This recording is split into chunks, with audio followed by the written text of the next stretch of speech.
So guys, আসসালামু আলাইকুম। আশা করি সবাই ভালো আছেন, সুস্থ আছেন। আমিও আল্লাহর রহমতে সুস্থ আছি, ভালো আছি।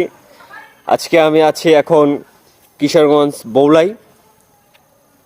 বৌলের থেকে একটু ভিতরে সাহেববাড়ি, যেটাকে বলা হয় সাহেববাড়ি। আমি এখন সাহেববাড়িতেই আছি, আপনাদেরকে ঘুরে ঘুরে দেখাবো। এই যে দেখতে পাচ্ছেন, এটা হচ্ছে সাহেববাড়ি। আর এটা হচ্ছে এই যে এটা সাহেববাড়ি, আপনারা দেখতে পাচ্ছেন। এটা হচ্ছে সাহেববাড়ি। আর ভিতরে মসজিদ, ওই যে আপনারা দেখতে পাচ্ছেন, ওই যে ওটা হচ্ছে মসজিদ। আর এটা হচ্ছে সাহেববাড়ি। আমার এই জায়গায় এসে খুব ভালো লাগতেছে, আপনাদেরকে ঘুরে ঘুরে দেখাবো। এই যে দেখতে পাচ্ছেন আপনারা, এই যে এটা হচ্ছে সাহেববাড়ি।